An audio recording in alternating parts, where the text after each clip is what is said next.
ஆன்மீகத்தின் வழி நடக்கும் அன்பு சொந்தங்கள் அனைவருக்கும் வணக்கம். இப்போ நம்ம இந்த வீடியோ பதிவில் என்ன பார்க்க போறோம்னு பார்த்தீங்கன்னா, ஜூன் மாதத்துடைய பலன்களை பார்க்க போறோம்.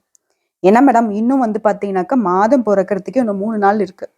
முன்னாடியே போடுறீங்க அப்படின்னா, வருமுன் காப்பது சிறந்தது. நல்லதா இருக்கட்டும், கெட்டதா இருக்கட்டும், நமக்கு இந்த மாதம் எப்படி இருக்கு, கிரகநிலையோட அமைப்பு எப்படி இருக்கு, இந்த காலகட்டத்தில் எந்தெந்த விஷயங்களை நம்ம தொடர்ந்து செய்யணும், எந்தெந்த விஷயங்களை விட்டு விலகி இருக்கணும், நம்ம வணங்க வேண்டிய தெய்வங்கள் என்ன, நம்ம செய்ய வேண்டிய எளிமையான பரிகாரங்கள் என்ன, இப்படி எல்லாத்தையும் தெளிவா தெரிஞ்சுக்கிட்டோம் அப்படின்னாக்க இந்த மாதம் நமக்கு சாதகமாக மாத்திக்க முடியும். அந்த வகையில இந்த ஜூன் மாதம் 12 ராசிகளுக்கும் எப்படிங்க இருக்கு, அது என்னன்னு தெளிவா பார்த்து தெரிஞ்சுப்போம். 12 ராசியில 4வது ராசியாக இருக்கக்கூடிய கடக ராசி அன்பர்களே, ஜூன் மாதத்தை பொறுத்த வரைக்கும் உங்களுக்கு எந்தெந்த அமைப்புல கிரகங்களின் பெயர்ச்சி இருக்கு அதை தெரிஞ்சுக்கலாங்க. அதை பொறுத்துதான் நமக்கு இந்த ஜூன் மாதம் எப்படின்னு சொல்ல முடியும். அது ஒரு பக்கம் இருக்கட்டும். பொதுவாகவே கடக ராசி ஏங்க இந்த கஷ்டம், கமெண்ட் பாக்ஸை திறந்துட்டோம்னா போதும், எனக்கெல்லாம் என்ன மேடம் வாழ்க்கை, நான் ஏன் உயிரோடு இருக்குன்னோ தெரியல, செத்துடலாம் போல இருக்கு, கடகராசிக்கு நல்லது அப்படிங்கிறது ஒன்று எழுதவே இல்லை போல, அப்படிலாம் பல விதங்கள்ல கஷ்டப்பட்டுக்கிட்டு தான் இருக்கும். இந்த மாதிரி வெறுத்து போய் பேசுறது யாருன்னா அதிகபட்சம் இந்த கடகராசியை தான் இருப்பாங்க. ஏன் அப்படின்னா இவங்களுக்கு சூதுவாதே தெரியாதுங்க. இந்த ஒரு படத்துல விவேக் சொல்லுவாங்க இல்லையா, எல்லாரும் நீ ஏமாத்திக்கிட்டே இருக்காங்க, அப்படின்ற அளவுக்கு இவங்களை எல்லாருமே ஏமாத்துவாங்க. ஒண்ணுமே இல்லை, ஒருத்தங்க ஒரு டம்ளர்ல சுண்ணாம்பு கரைச்சி ஓகேங்களா கொண்டு வந்து கொடுத்து இது பாலுங்க அப்படின்னு சொன்னா கூட இவங்க நம்பிடுவாங்க. வெள்ளந்தி மனசு இவங்களுக்கு. ஒருத்தவங்களுடைய கஷ்டத்தை பார்த்தா ஐயோ அப்படின்னு சொல்லிட்டு பதறி போயிடுவாங்க. இவங்களால இந்த ரோடு சைடுங்கள கஷ்டப்படுறாங்க பார்த்தீங்களா, அதை பார்த்தா கூட இவங்களுடைய மனசு ரொம்ப இலகி போயிடும். முடிஞ்ச அளவுக்கு மற்றவங்களுக்கு உதவி செய்யணும்னு நினைப்பாங்க. ஆனால் இவங்க ஈகோ டச் பண்ணிட்டாங்கன்னு வச்சுக்கோங்களேன், அவங்க யாராக இருந்தாலும் சரி தூக்கி போட்டு போயிட்டே இருப்பாங்க. ஆனால் எந்நேரமும் இவங்களுடைய செயல்பாடுகள், இவங்களோட தோற்றம் மற்றவங்களுக்கு ஒரு ஈர்ப்பாவே தான் இருக்கும். இந்த விஷயம் உண்மைதான கடகராசி அன்பர்களே? நான் சொல்றதெல்லாம் உண்மை அப்படின்னாக்கா நிச்சயமா கமெண்ட் பாக்ஸில் பதிவிடுங்க. நல்ல பிள்ளைங்க, நல்ல குணம், யாருக்கும் துரோகம் செஞ்சதில்லை, முடிஞ்ச அளவுக்கு உதவி தான் செய்யக்கூடியவங்க, குடும்பத்துக்கு எந்த விதத்திலையும் பாதிப்பு தரணும்னு நினைக்க மாட்டீங்க, பாசத்துக்கு அடிபணிஞ்சு வாழக்கூடியவங்க, வம்புக்கு போக மாட்டீங்க, வந்த வம்ப சத்தியமா விட மாட்டீங்க, நீயா நானா பார்த்துடலான்னு நினைப்பாங்க. ஒரு முறை இவங்களுக்காண்டி யாராச்சும் ஒரு துளி அளவு பாசம் காட்டிட்டா போதும், இவங்க மழையளவு பாசம் காட்டக்கூடியவங்க. ஆனா இவங்களை யாராவது துச்சமா நினைச்சிட்டாங்கன்னு வச்சுக்கோங்களேன், திரும்பி கூட பார்க்க மாட்டாங்க. நீ அவ்வளவுதான், உன்கிட்ட பேசுன்ற அவசியமே இல்லை அப்படின்னு சொல்லி தூக்கி போட்டு போயிட்டே இருப்பீங்க. ஸோ இவ்வளவும் இருக்குது மேடம், கரெக்டு தான், நீங்கள் சொல்கிறதெல்லாம் கரெக்டு தான், ஆனால் ஏன் எனக்கு மட்டும் வாழ்க்கை மாறலை அப்படின்னு கேட்கக்கூடிய அன்பர்களுக்கு நான் ஒரு விஷயம் சொல்கிறேன். முதல்ல உங்களுக்கு என்ன பிடிக்கும் அதை செய்யுங்க. உங்களுடைய வாழ்க்கைக்கு நீங்கள் என்ன செஞ்சால் முன்னேற்றம் இருக்குமோ அதில் ஈடுபடுங்க. எல்லா விஷயத்தையும் செய்கிறீங்க, ஆனால் அந்த கன்சிஸ்டன்சின்னு சொல்லுவாங்க இல்லையா, தொடர்ந்து முயற்சி செய்கிறது, இந்த ஒரு விஷயம் மட்டும் உங்ககிட்ட இல்லை. இன்னொரு விஷயம் என்னன்னா, நாளைக்கு பார்த்துக்கலாம் அப்படிங்கிற ஒரு மனப்போக்கு இருக்கு. அந்த மனப்போக்கு மாத்திக்கிட்டாவே போதும், உங்களுக்கு வெற்றிங்க. ஏன்னா பிளான் சூப்பரா போடுறீங்க, உழைக்கிறதுக்கு நிச்சயமா உங்களுக்கு கொஞ்சம் கூட சோர்வே கிடையாது. ஆனா மற்றவங்களுக்காக உழைக்கிறது அப்படின்னாக்கா ராவா பகலா உழைக்கிறீங்க. உங்களுக்குன்னு வரப்போ அது பெருசா நீங்க கண்டுக்கிறது இல்லை. ஆரோக்கியத்துல சுத்தமா அக்கறை கிடையாது. இந்த விஷயங்களை மாத்திக்கிட்டாவே உங்களுக்கு வெற்றிங்கிறது நிச்சயங்க. நிச்சயம் உங்க வாழ்க்கையில நல்ல முன்னேற்றம் இருக்கு. அந்த வகையில இந்த 2024 சூப்பரா தான் உங்களுக்கு பிறந்திருக்கு. நீங்க சில வாய்ப்புகளை தவற விட்டுக்கிட்டு இருக்கீங்க. இதை பார்த்துக்கோங்க. அந்த வகையில தான் இந்த ஜூன் மாதமும் உங்களுக்கு சாதகமான ஒரு அமைப்புல பிறந்திருக்கு. அது என்னென்ன அப்படிங்கறத நான் தெளிவா சொல்றேங்க. நீங்க செய்ய வேண்டிய விஷயங்கள் என்ன, தவிர்க்க வேண்டிய விஷயங்கள் என்ன, 1 by 1 சொல்றேங்க. தயவு செஞ்சு இதை ஃபாலோ பண்ணுங்க. உங்களுக்கு வாழ்க்கையில நிறைய மாற்றங்கள், நிறைய சந்தோஷங்கள், நிறைய அதிர்ஷ்டங்கள் காத்துக்கிட்டு இருக்கு. ஓகேங்களா? அதுக்கு முன்னாடி நம்ம சேனல்ல பார்க்கக்கூடிய அன்பர்கள், அதாவது கடகராசி அன்பர்கள் நீங்களா இருந்தீங்கன்னாக்க, ஓம் வாராகி அம்மனை போற்றி போற்றி இவங்களுடைய நாமத்தை 3 முறை சொல்லி முடிச்சுட்டு நம்மளோட வீடியோ பதிவை தொடர்ந்து பாருங்க. கலியுக நாயகி, படை தளபதி, அதாவது இப்ப இருக்கக்கூடிய சுச்சுவேஷன்ல இந்த கலியுகத்துல நமக்கு வரக்கூடிய கஷ்டங்கள் போக்கணும் அப்படின்னாக்க இந்த அம்மனுடைய துணை இருந்துட்டா போதும், நீங்க சாதிச்சிடலாம். ஓகேங்களா? முதல்ல இதுக்கான பலனை நம்ம பார்த்துடலாம். அதுக்கப்புறம் அவங்களை எப்படி நீங்க வழிபாடு செய்யணும் அப்படிங்கறத நான் பின்னாடி சொல்றேங்க. அந்த வகையில இந்த மாதத்துல உங்களுக்கு இருக்கக்கூடிய கிரகநிலையோட அமைப்பை நான் ஃபர்ஸ்ட் சொல்றேங்க. 9/6/2024 அன்று புதன் பகவான் லாபஸ்தானத்துல இருந்து அயன சயன போகஸ்தானத்துக்கு மாறுறாருங்க. இவரை தொடர்ந்து 13/6/2024 அன்னைக்கு சுக்கிர பகவான் லாபஸ்தானத்துல இருந்து அயன சயன போகஸ்தானத்துக்கு மாறுறாருங்க. அடுத்ததான் 15/6/2024 அன்றைய நாள்ல சூரிய பகவான் லாபஸ்தானத்துல இருந்து அயன சயன போகஸ்தானத்துக்கு மாறுறாரு. இவரை தொடர்ந்து 26/6/2024 அன்னைக்கு புதன் பகவான் அயன சயன போகஸ்தானத்துல இருந்து உங்க ராசிக்கு மாறுறாரு. ஸோ இந்த மாதத்துல கிரக நிலைகளுடைய அமைப்பு இப்படிதான் இருக்கு.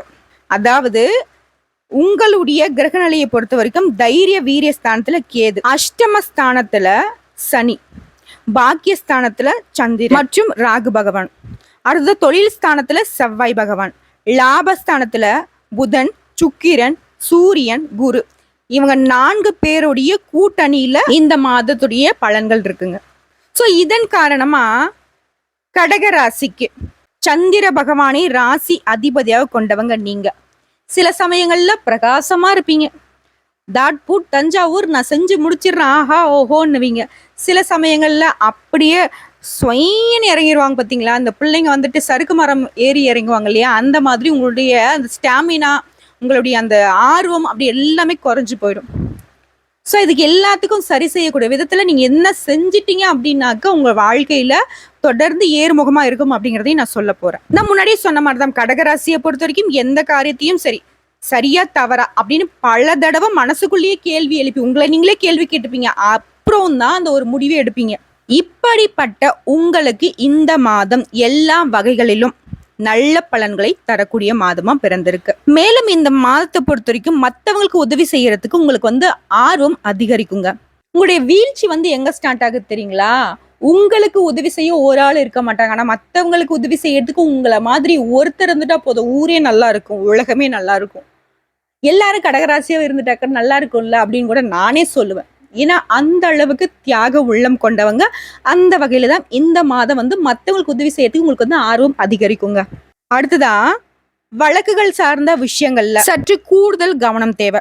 கோர்ட்டு கேஸ், ஏதாவது ஒரு சொத்து பிரச்சனையோ இல்லை மற்ற ஏதாவது ஒரு பிரச்சனையினால காரணமா அலைஞ்சிக்கிட்டு இருக்கோம் அப்படின்னா அந்த விஷயத்துல கவனமா இருங்க. வீண் பிரச்சனைகள்ல ஈடுபடாமல் இருப்பது ரொம்ப நல்லது. முடிஞ்ச அளவுக்கு எங்கேயாவது சண்டை சச்சரவு இருக்கு, வம்பு வழக்கு நம்ம கிட்ட நிக்குது அப்படின்னாக்க அதை விட்டு ஒதுங்கி இருப்பது ரொம்ப நல்லது. அடுத்த வீடு மனை ஆகியவற்றில் முதலீடு செய்யும் போது கவனம் தேவை. நம்ம தான் நல்ல இழிச்சவாயின்னு எழுதி வச்சாவே போதுங்க, கடகராசி கழுத்துல மாட்டிக்கிட்டே போகலாம். ஒருத்த நம்பி இந்த சொத்து இருக்கு அப்படின்னு சொல்லிட்டாவே சரி அவன் மேல இருக்க நம்பிக்கையில் நாம் பாட்டு வாங்கிடுவோம். ஆனா அதுல பேப்பர் ஒர்க்குன்னு ஒண்ணு இருக்கு இல்லையா, வில்லங்கன்னு ஒண்ணு இருக்கு இல்லையா, அந்த சொத்து முதல்ல அவனந்தானான்னு ஒரு இருக்கு இல்லையா. இப்பதான் 1008 போலி டாக்குமெண்ட்ஸ் வச்சுக்கிட்டு எந்ததான் சொத்து ஊராமுழுது சொத்தெல்லாம் இவங்களுதுன்னு சொல்லி வித்துடுறாங்கல்ல. அந்த மாதிரி ஏதாவது சிக்கல்கள் உங்களை தேடி வரதுக்கு வாய்ப்பு இருக்கு. எந்த பொருளை வாங்குறாலும் சரி, நிலமா இருக்கட்டும், வீடா இருக்கட்டும், எந்த ஒரு விஷயத்த வாங்குறதாலும் சரி, யோசிச்சு 1க்கு 100 முறை அந்த டாக்குமெண்ட்ஸ் எல்லாம் உண்மைதானான்னு சொல்லிட்டு அலசி ஆராய்ந்து அப்புறம் வாங்குறது ரொம்ப நல்லது. அடுத்ததா தொழிலை பொறுத்த வரைக்கும் சொந்தமா தொழில் செய்யக்கூடிய கடகராசிக்கு வியாபாரம் தொடர்பான மனக்கவலைகள் தோன்றி மறையும். எல்லாருக்கும் நல்லதான் போயிட்டு இருக்கு வியாபாரம், நம்மளது மட்டும் ஏன் இப்படி இருக்கு அப்படின்னு சொல்லிட்டு தேவையில்லாத மனக்கவலை உங்களை ஆட்கொள்ளும். பட் அதை ஒதுக்கி வச்சுட்டு நம்மளோட தொழிலை எப்படி அடுத்த நிலைக்கு கொண்டு போகணுமோ அதை பத்தின சிந்தனையை வளர்த்துக்கோங்க. அடுத்ததான் தொழில் நல்லதா இருக்கும், லாபமும் அதிகரிக்கும், பணவரவு திருப்திகரமா இருக்கும் இந்த மாசத்தை பொறுத்தவரைக்கும். ஆனாலையும் இந்த சொல்லுவாங்க இல்லையா, எப்பவுமே இந்த கடகராசிக்காரங்களுக்கு ஒரு திருப்தியான நிலையே இருக்கவே இருக்காது. ஆனா இவங்களால மத்தவங்க திருப்தி படுவாங்க, பட் இவங்களுடைய செயல்பாடுகள் இவங்களுக்கு திருப்தி எப்பவும் தராது. ஸோ உங்களுக்கு தொழில் ஸ்தானம் ரொம்பவே நல்லா இருக்கு, கவலைப்படாதீங்க. அடுத்த புதிய ஆர்டர்கள் வாங்குவது தொடர்பான அலைச்சல்கள் அதிகரிக்கும். அப்படி இருந்தாலும் உங்களுடைய தொழில் ஸ்தானம் வலுவாக இருக்கு. கூட்டு தொழில நீங்க எதிர்பார்த்த முன்னேற்றம் கிடைக்குங்க. அடுத்த உத்தியோக பணிகள் இருக்கக்கூடிய கடகராசியை பொறுத்த வரைக்கும் எந்த ஒரு விஷயத்தை எடுத்துக்கிட்டாலும் சரி நிதானமாக செயல்படுவது ரொம்ப நல்லது. மற்றவங்களை அனுசரிச்சு போவதும் ரொம்ப ரொம்ப நல்லது. அவன் பேசினா பேசிட்டு போறான், ஓகேங்களா. குடும்பத்தை பொறுத்த வரைக்கும் பிரிந்து சென்ற நபர்கள் மீண்டும் சேருவாங்க, அதனால உங்களுக்கு மன மகிழ்ச்சி உண்டாகும். வாழ்க்கை துணைக்காக நீங்க செலவு செய்ய நேரிடுங்க. கோபத்தை குறைத்து கொண்டு இனிமையா நீங்க பேசுறதுனால குடும்பத்துல மகிழ்ச்சி, அமைதி உண்டாகும். வெளியூர் பயணம் செல்ல வேண்டி இருக்கலாங்க ஒரு சிலருக்கு. மூத்த சகோதரர்கள் மூலம் நன்மைகள் கிடைக்கும். சில சமயங்கள்ல உடன்பிறப்பா நீ யாரோ நான் யாரோன்னு பேசுவீங்க. ஆனா கடகராசியை பொறுத்த வரைக்கும் சகோதர ஸ்தானம் ரொம்பவே வலுவாதான் இருக்கு. உடன்பிறப்புகள் எப்பவுமே உங்களுக்கு உற்ற துணையாக வந்து நிற்பாங்க. அடுத்ததா பெண்களை பொறுத்த வரைக்கும் இந்த ஜூன் மாதம் எந்த காரியத்தையும் கூடுதல் கவனத்துடன் செய்வது ரொம்ப நல்லது. இது வந்து பெண்களுக்கு மட்டும் இல்லைங்க, சின்ன பிள்ளைகள்ல இருந்துட்டு வயசான வரைக்கும் கடகராசியை பொறுத்த வரைக்கும் உங்களுடைய செயல்கள்ல கவனமா இருங்க. முக்கியமா தொழிலை பொறுத்த வரைக்கும் ரொம்ப கண்ணும் கருத்துமா இருங்க. உத்தியோக பணியா இருக்கட்டும், சாதாரண தொழிலா இருக்கட்டும், எதுவாக இருந்தாலும் சரி, நீங்க உங்களுடைய வேலையில கவனமா இருங்க. அடுத்தவங்களுடைய தலையீடு இல்லாம பார்த்துக்கோங்க. உங்களுடைய செயல்பாடுகள் உங்களுக்கு மட்டும்தான் நல்லது. அடுத்தவர்களுக்கு உதவி செய்யும் போது கவனம் தேவை. நான் முன்னாடி சொன்னதுதான். இந்த கடகராசிக்கு வீழ்ச்சி எங்க உண்டாகுது நான் சொன்னேன் இல்லையா? நீங்க உதவி போய் செய்யறீங்க, அப்படியே மனசு உவந்து போய் செய்யறீங்க, தலையை கொடுத்து செஞ்சுக்கிட்டு இருக்கீங்க. மத்தவங்களுக்காக நீ ஜாமீன் நிக்கிறது, கடன் வாங்கி கொடுக்கறது, இப்படி செய்யறீங்களே, அவங்க கொஞ்சமாவது நன்றியோட இருக்காங்களா? பல விதங்கள்ல உங்களுடைய உழைப்பை சுரண்டி நல்ல ஜேன்னு வாழ்ந்துட்டு இருக்காங்க. இந்த விஷயம் உண்மைதான கடகராசி அன்பர்களே? செஞ்சுட்டு எத்தனை நாள் குமுறி குமுறி அழுதுருப்பீங்க. உங்களுக்கு ஒரு தேவை அப்படிங்கிறப்போ ஏதோ ஒரு படத்துல வந்துட்டு வடிவேல் வந்துட்டு 2 ஜோப்பியும் தூக்கி இப்படி காட்டுவாரு வெறுமனா, அந்த மாதிரி பின்னாடி வச்சுட்டு, அதாவது அவங்க கிட்ட வந்துட்டு இருக்கும் போதுதான் நீங்க உதவியவே கேட்பீங்க. உங்களாலையும் முடியாம அவங்க கிட்ட இருக்கிறத பார்த்துதான் கேட்பீங்க. இருந்தாலும் வாய் கூசாம சொல்லுவாங்க இல்ல அப்படின்னுட்டு. நீங்க அந்த பணத்தை கூட கேட்டிருக்க மாட்டீங்க. ஒரு சப்போர்ட்டுக்கு வாங்கன்னு கேட்டிருப்பீங்க. இல்ல அந்த வேலை இருக்கு, இந்த வேலை இருக்குன்னு பல சமயங்கள்ல அழக்கழிச்சிருப்பாங்க. இந்த மாதிரி எத்தனை துரோகங்களை தாங்கிக்கிட்டு இருக்கீங்க கடகராசி அன்பர்களே? இதுக்கெல்லாம் காரணம் என்ன? அவனுக்கு கடவுள் எழுதப்பட்டதை அவன் பார்த்துட்டு போறான். உங்களுக்கு என்ன வேலையோ அதை பாருங்க. உங்களுடைய வாழ்க்கைக்கு முன்னேற்றத்துக்கான வேலையை மட்டும் பாருங்க. புரிஞ்சுதுங்களா? அடுத்ததா இந்த விஷயத்துக்கு தான் நான் சொல்றேன், பெண்களை பொறுத்த வரைக்கும் ரொம்ப கவனம் தேவை. ஏன்னா ஆண்களா இருந்தா கூட சமாளிச்சிடலாம். பெண்களுடைய செயல்பாடுகள் வந்துட்டு உங்களுடைய நட்பெறியே கெடுத்துடும். அடுத்த கலைத்துறையில இருக்கக்கூடியவங்களுக்கு நல்ல முன்னேற்றம், சீரான பாதையில வந்துட்டு உங்களுடைய வாழ்க்கை வந்து முன்னேறி போகும். எடுத்த பணிகள்ல சாதகமான போக்கு காணப்படும். எதிர்பார்த்த லாபம் கிடைக்கும். பொறுப்புகள் கூடும். உங்களுடைய திறமைகள் வெளிப்படும். வெளிநாடு பயணங்கள் போறதுக்கான ஒரு வாய்ப்பும் இருக்கு.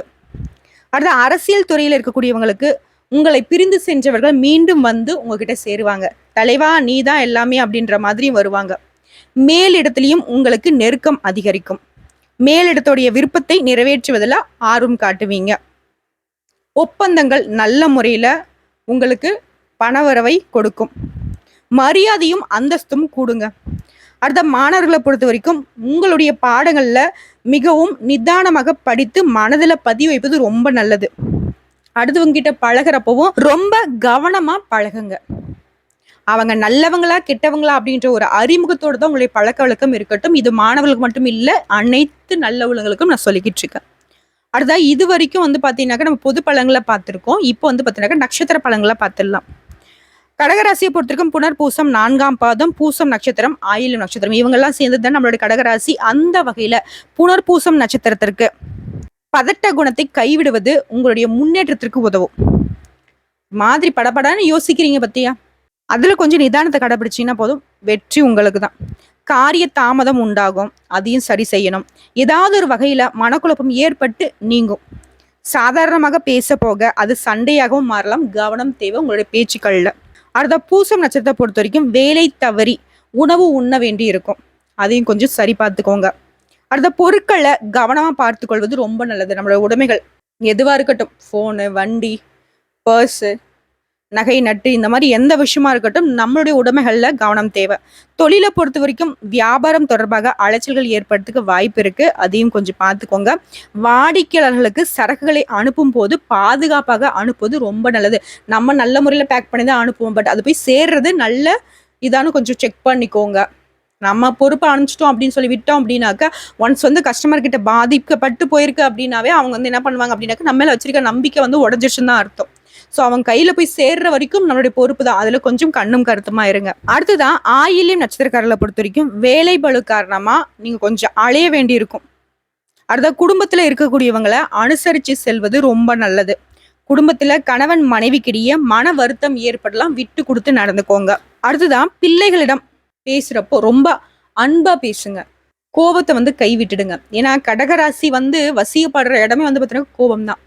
எடுத்தேன் கவுத்துன்னு சட்டுன்னு கோபம் வந்து நிற்கும். ஆனா குணமானவங்க இவங்களுடைய குணத்துக்கு வந்து பார்த்தீங்கன்னாக்கா தங்கத்தை ஈடு இணையா வைக்க முடியாது. ஏன்னா அதுக்கும் மேல இவங்களுடைய தரம் அப்படி. ஆனா சில சமயங்கள்ல சில பேருடைய சேர்க்கையினால சில பேருடைய அணுகுமுறையினால ரொம்ப கஷ்டப்பட்டிருப்பீங்க. அதெல்லாம் கொஞ்சம் கவனிச்சுக்கோங்க. விழிப்புணர்வோட இருந்தீங்க அப்படின்னாக்க கடகராசியை அடிச்சுக்கிறதுக்கு ஆள் கிடையாது. வெற்றி தான். இந்த மாசத்துல எந்தெந்த விஷயங்கள்ல நீங்க கவனமா இருக்குன்னு நான் சொல்லிட்டேன். அதை மட்டும் கொஞ்சம் பார்த்துக்கோங்க. பரிகாரம் அப்படின்னு பார்த்தோம்னா நம்ம முன்னாடியே சொன்ன மாதிரி தான் வாராகி அம்மனை வழிபாடு செய்ய உங்களுடைய கஷ்டங்கள் விலகும், காரிய தடைகள் நீங்கும், உங்களுக்கு ஏற்பட்டிருக்கக்கூடிய எதிர்ப்புகள் அகலும், வாழ்க்கையில முன்னேற்றம் உண்டாகும். ஸோ உங்களால முடிஞ்ச நாட்கள்ல எல்லா நாட்களுமே வாராகி அம்மனை வழிபாடு செய்ய உகந்த நாள் தான். அந்த நாட்கள்ல வாராகி அம்மனுடைய ஆலயத்துக்கு சென்று அங்க விரலி மஞ்சள் மாலையை வந்து பார்த்தீங்கன்னாக்க வாராகி அம்மனுக்கு சாற்றி வழிபாடு செய்யுங்க. இலுப்பை எண்ணெயில வந்து தீபம் ஏற்றி வழிபாடு செய்யுங்க. அப்புறம் தேங்காயில நல்லெண்ணெய் ஊற்றி தீபம் ஏற்றி வழிபாடு செய்யுங்க. நிறைய மாற்றங்களை நீங்களே உணர முடியும் கண் கூட. கடகராசியினுடைய கஷ்டங்கள் விலக வாராகி அம்மனுடைய அருள் ஆசியினால உங்க வாழ்க்கை சிறக்கும்ங்கிறதுல கொஞ்சம் கூட சந்தேகம் வேண்டாம். தவறாம இவங்களை வழிபாடு செய்யுங்க. முடிஞ்ச அளவுக்கு இந்த ஜூன் மாதம் முழுக்கவே உங்களுடைய மொபைல் போன்ல வந்து வாராகி அம்மனுடைய படத்தை வந்துட்டு வால்பேப்பரா வச்சுக்கோங்க. அடிக்கடி நீங்க அவங்களுடைய முகத்தை பார்க்கும் பொழுதெல்லாம் வாராகி அம்மனை போற்றி போற்றின்னு உங்களால முடிஞ்ச அளவுக்கு அவங்களுடைய பெயரை வந்து உச்சரிச்சுக்கிட்டே இருங்க.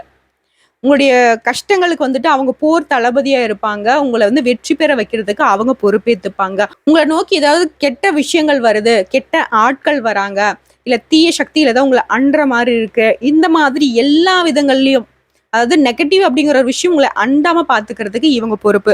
முடிஞ்சது அப்படின்னாக்கா அங்கேயே ஆலயத்துல வாராகி அம்மன் கிட்டே வந்து பார்த்தீங்கன்னாக்கா ஒரு கயிறு வாங்கி அவங்களுடைய பாதத்துல வைத்து வழிபாடு செஞ்சு கொடுக்க சொல்லி அதை வந்து கையில கட்டிக்கோங்க. வலது கையில எப்பவுமே. ஓகேங்களா? இந்த கயிறு வந்து உங்க கைகள்ல இருக்கட்டும். முடிஞ்ச அளவுக்கு அப்போ போய் மாத்திக்கலாம், தவறு கிடையாது. அது வந்து உங்களுக்கு ஒரு நம்பிக்கை கொடுக்கும். ஓகேங்களா? நம்பிக்கை இருந்தா அந்த கயிறை வந்து கட்டிக்கோங்க. இல்ல எனக்கு நம்பிக்கை இல்லை மேடம் அப்படின்னாக்க தவறு கிடையாது. ஆனா அந்த வாராகி அம்மன் கிட்ட இருந்து அந்த கயிறை நீங்க எடுத்து கட்டிக்கிட்டு அந்த மாதம் முழுக்க நீங்க கடந்து பாருங்களேன். எந்தெந்த விஷயங்கள்ல உங்களுக்கு நன்மைகள் உண்டாகும் அப்படிங்கறத உணர்ந்தவங்களுக்கு மட்டும்தான் புரியும். சரிங்களா? ஒருவேளை நீங்க வந்துட்டு இந்த மாதிரி வாராகி அம்மனுடைய வழிபாட்டின் காரணமா சில முன்னேற்றங்களை அடைஞ்சிருக்கீங்க அப்படின்னாக்கா அதையும் வந்துட்டு கமெண்ட் பாக்ஸ்ல பதிவிடுங்க. ஏன்னா வாராகி அம்மனுடைய புகழ் பரவட்டும். மேலும் சொல்லனாக்க உங்களுக்கு அதிர்ஷ்டமான கிழமைகள்னு எடுத்துக்கிட்டோம்னாக்கா ஞாயிற்றுக்கிழமை, புதன்கிழமை, வெள்ளிக்கிழமை இந்த 3 நாட்களை சுப நிகழ்ச்சிகளை செய்ய பயன்படுத்திக்கோங்க. அடுத்ததா சந்திராஷ்டமம் அப்படின்னு பார்த்தோம்னாக்கா வரக்கூடிய ஜூன் மாதத்துல 26, 27 இந்த நாட்கள்ல நீங்க ரொம்ப கவனமா இருக்கணும். ஏன்னா உங்களுடைய ராசி அதிபதி அஷ்டமத்து போறப்போ நிறைய பிரச்சனைகள் உங்களை வந்து தேடி வரும். வம்பு வழக்கு, தேவையில்லாத வீண் வாக்குவாதம், சண்டை சச்சரவுன்னு எல்லாமே சுத்தி உங்களை வந்து நிற்கும்.